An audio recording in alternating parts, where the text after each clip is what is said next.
What's going on, solid steppers? Tighten up, take the Titans. Boy, we out here getting it all day long, man. It's been a crazy week. We've been exponentially blessed. Multiple states added. Man, I'm telling you, I can't make it up. That's all I can say. Favor ain't fair. Favor ain't fair. Yeah, so I was sitting here talking to one of my buddies, Ike, this morning, and we were just chopping it up, talking about, where we came from and things of that nature. And I was telling him about the rules of engagement, like for instance, certain people that I allow to be close to me, they get in on the deals and stuff I'm doing, and people that I really rock with, or people I do business with, rule number one, everybody gotta have that 700 credit score. And the problem is a lot of people don't have it. I understand that, but if you tight with me, I'm gonna help you get to that 700. I'm gonna help you fix that credit, get it right, because if we're gonna do business together, we gotta be able to pivot.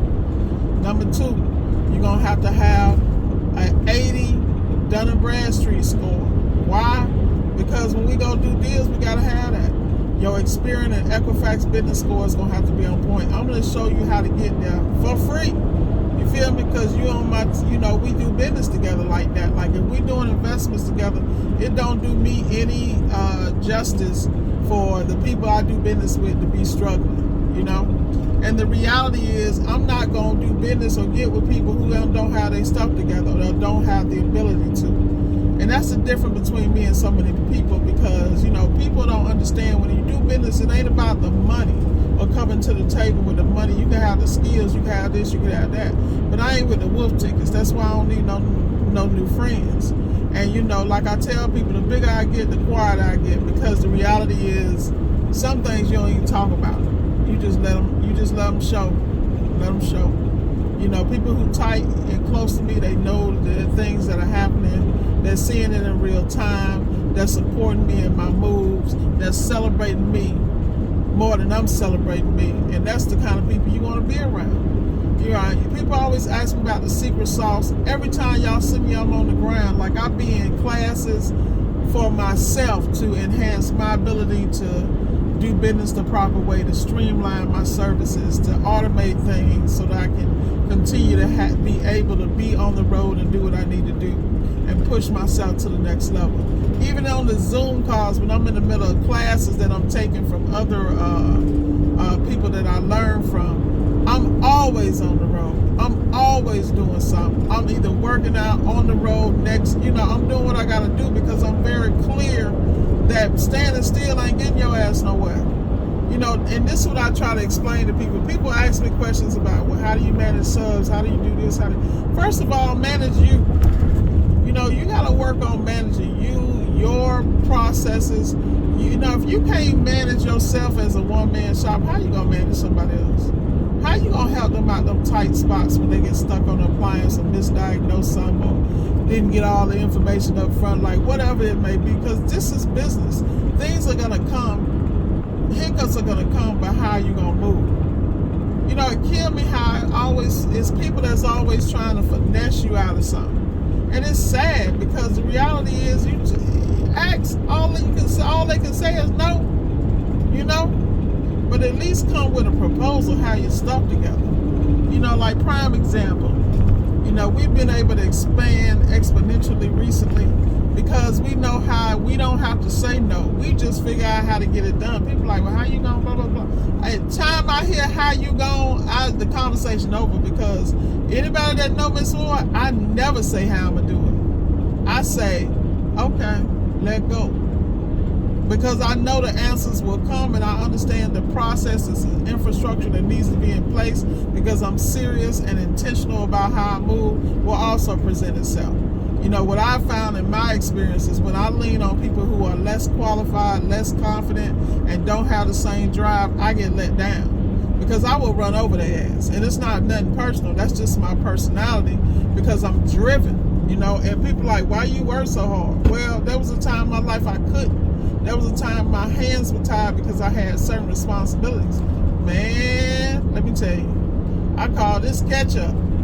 So At the end of the day, man, you got to stay true to yourself, number one. Number two, you got to be clear about your circle and who you're dealing with. Because at the end of the day, there's no way people should be robbing Peter to pay Paul. Not if they rubbing elbows with you. If that's the case, then what can they do for you? They got to learn how to do for themselves. And that's something I'm constantly working on, learning how to do for myself. You know, I'll call and I'll talk to one of my mentors, but I'm just exposing them to what I'm doing and getting their input, because they still a mentor. I don't care how big I get, even if they say I surpassed them. I wouldn't be here. Shout out to Mr. Sneed if he didn't create Appliance Bootcamp. And he gave us the blueprint. And the kids, this is what I don't understand about people. If somebody give you the blueprint, they giving you the starting game. That ain't the finished game necessarily. It's up to you to grow it to the next level. It just kills me how people need, every turn they got a question. Get off your ass and go work on an appliance. The only way you're going to learn is to be in the field. And I don't understand why people do not hit the ground running.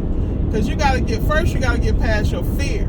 Once you get past that fear, going into people's homes, blah, blah, then what you're going to learn is that you have to control the narrative. So you got to put things in place to control the narrative. And that's always with communication. That's how you show up. And when I say show up, how does a customer initially meet you? Whether it be warranty or Google or however they came across your company's path.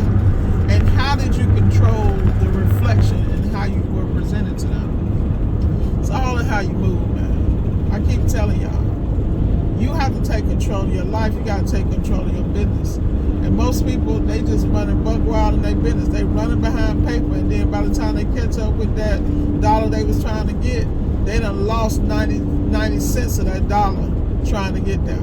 So you have no profit. And that's the difference between people who run businesses and people who hustle.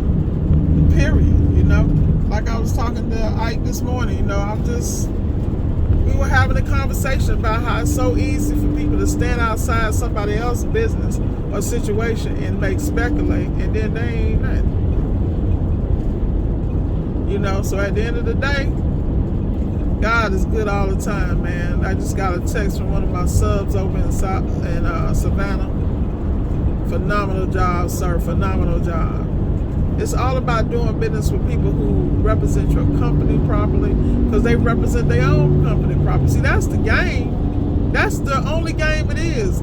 You know, you got to be like True and Kathy over at Chick-fil-A. Rest in peace, bro. You know, you got to be like the founder of Chick-fil-A. There's a blueprint for that staff. There's a blueprint for those franchises. There's a blueprint. People talking about, oh, it's only so much to get one. No, but you got to qualify. There's a waiting list, and they ain't going to let just anybody own their locations. That's not how the game goes, because they have a brand. So that's part of y'all issue, is y'all ain't qualifying nothing and nobody. And, you know, y'all just doing whatever y'all can do. Y'all gotta excuse me, I'm trying to get in this left lane. I'm trying to let everybody pass so I can slide in here, because I gotta get on 20. Bang. There we go. Yeah, so like I said, man, y'all, it was so many thoughts going through my mind, man, about how you just really gotta invest in yourself, but you gotta really hold yourself accountable. It's like I ain't never seen so many grown ass people whining. Look, I whine too. Don't worry. I have my moments. I ain't perfect, but damn. I whine, then I get the hell up and say, you know what? If not, now when? If not you, who? Get it? You know? I mean, it's too much opportunity out here. I'm watching businesses shut down. I'm watching people lose jobs. I'm watching people robbing Peter to pay Paul. Oh no, I'm not about to be in that soup line. No, not if I can help it. Because you never know what's going to happen in your life. So if you ain't get out here and live it and go get it and make it happen, then that's on you, man. You're in a free country, man.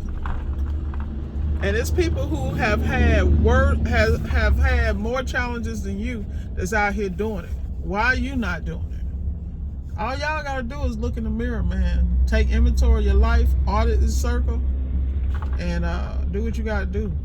You know, because that's all I'm gonna tell you. And then you don't need a lot of people to do it. You just need real people that you can get a game to and that want to eat with you. And then when they get the game, they give it to you and you eat with them. Like, that's basically how we move. I'm telling you, man. Gotta love yourself, y'all. If nothing else. That's enough, y'all. Like, share, and subscribe, and be blessed.